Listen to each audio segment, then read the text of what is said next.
आइए जानते हैं आज के प्रमुख अंतर्राष्ट्रीय खबरों को। पहले एक नजर हेडलाइंस पर। पेट्रोल बचाने सोना नहीं खरीदने की अपील के बाद प्रधानमंत्री मोदी पर उठ रहे हैं सवाल।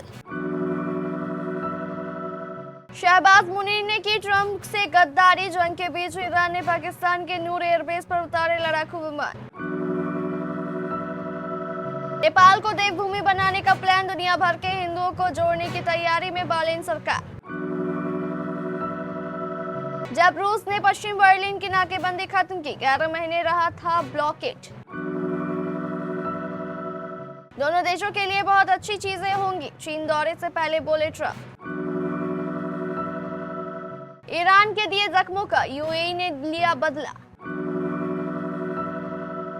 हॉर्मुज से धराधर पाकिस्तान लेकर आ रहा तेल टैंकर। बेवकूफी भरा प्रस्ताव कह रहा है ईरान अमेरिका के बीच टकराव। 55 साल बाद हटा फिल्म पर बैन। रिलीज होगी द डेविल्स। और सीधे बोल दो खेलने देना नहीं चाहते। गोंडा में रेसलर विनेश फोगाट का WFI पर फूटा गुस्सा। प्रधानमंत्री नरेंद्र मोदी की 10 मई की अपील के बाद देश में राजनीतिक गलियारे से लेकर कारोबारियों, किसान संगठनों, अर्थशास्त्रियों और सोशल मीडिया तक में बहस छिड़ गई है। प्रधानमंत्री ने लोगों से पेट्रोल और डीजल की खपत कम करने, पब्लिक ट्रांसपोर्ट अपनाने, अनावश्यक विदेश यात्राओं से बचने, 1 साल तक सोना न खरीदने, घर से काम करने और किसानों से रासायनिक खाद का इस्तेमाल 50% तक कम करने की अपील की है। सरकार इसे मध्यपूर्व में संकट के बीच सामूहिक जिम्मेदारी और लॉन्ग टर्म एनर्जी सिक्योरिटी की दिशा में कदम बता रही है, लेकिन आलोचक इसे आर्थिक दबाव के संकेत और आम लोगों पर बोझ डालने की कोशिश मान रहे हैं। 11 मई को रक्षा मंत्री राजनाथ सिंह की अध्यक्षता में हुई मंत्रियों के समूह की बैठक में सरकार ने कहा कि देश में किसी तरह की कमी नहीं है। अमेरिका और ईरान के बीच बढ़ते तनाव के बीच एक चौंकाने वाली रिपोर्ट सामने आई है, जिसमें अमेरिकी अधिकारियों के हवाले से दावा किया गया है कि पाकिस्तान ने अपने एयरबेस पर ईरानी मिलिट्री जेट्स को रोकने की अनुमति दी है। माना जा रहा है कि पाकिस्तान ने यह कदम ईरान यूएस के हवाई हमलों से बचाने के लिए उठाया। यह घटनाक्रम ऐसे समय में सामने आया है जब पाकिस्तान खुद को अमेरिका और ईरान के बीच शांति दूत या मध्यस्थ के रूप में पेश कर रहा है। अमेरिकी अधिकारियों के मुताबिक अप्रैल की शुरुआत में जब यूएस ईरान के बीच सीजफायर का ऐलान किया गया था, उसके कुछ दिनों बाद ईरान ने अपने कई विमान पाकिस्तान के रावलपिंडी स्थित नूर खान एयरबेस भेजे थे। इन विमानों में खास तौर से RC-130 शामिल था, जो खुफिया जानकारी जुटाने और निगरानी के काम आता था।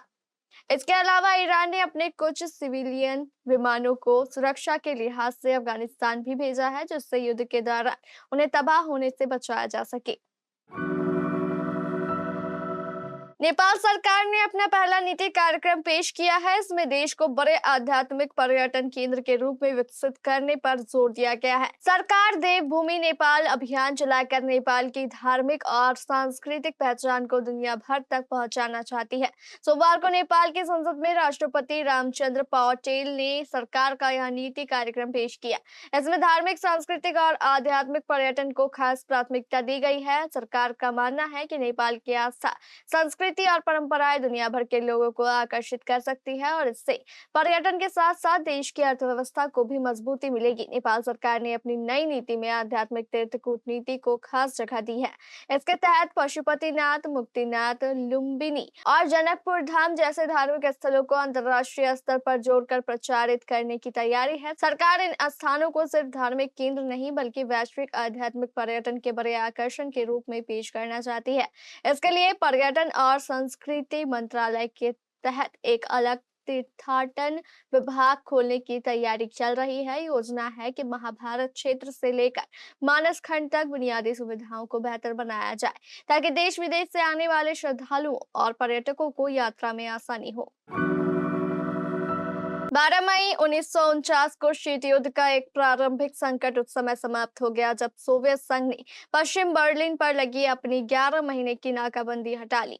यह नाकाबंदी अमेरिका और ब्रिटेन द्वारा पश्चिम बर्लिन के 20 लाख नागरिकों को जरूरी सप्लाई पहुंचाने के विशाल हवाई अभियान के कारण टूटी थी। उस वक्त बर्लिन 4 भाग में बटा था और एक हिस्से पर रूस का कब्जा था। द्वितीय विश्व युद्ध के अंत में जर्मनी को 4 प्रमुख मित्र देशों सोवियत संघ, संयुक्त राज्य अमेरिका, ब्रिटेन और फ्रांस द्वारा प्रसारित 4 क्षेत्रों में विभाजित किया गया था।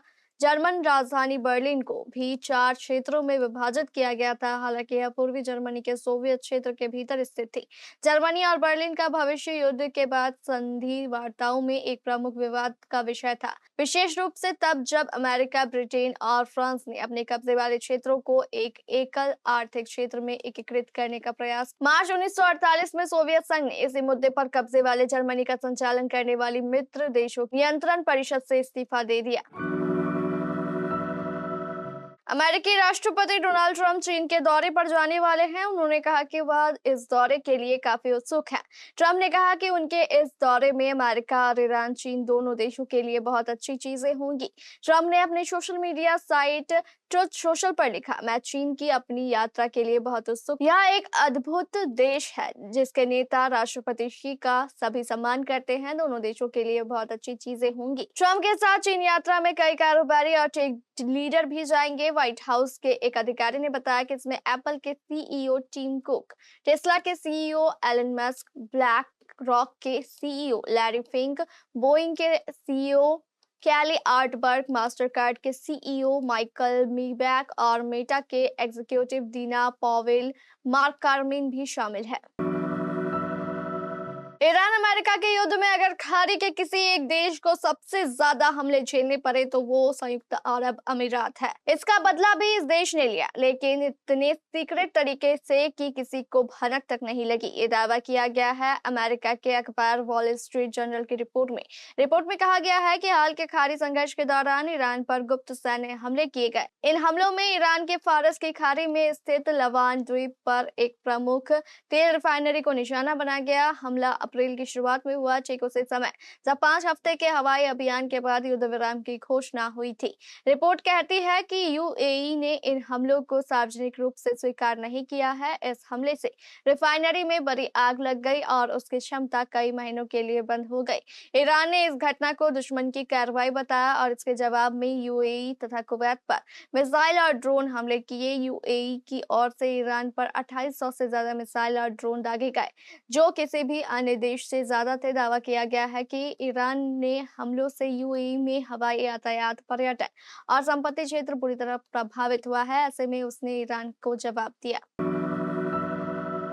मिडिल ईस्ट में फिर से जंग जैसे हालात और स्ट्रेट ऑफ हॉर्मुज पर बनी अस्थिरता की वजह से दुनिया के कई देशों को कच्चे तेल और गैस की भारी किल्लत का सामना करना पड़ रहा है।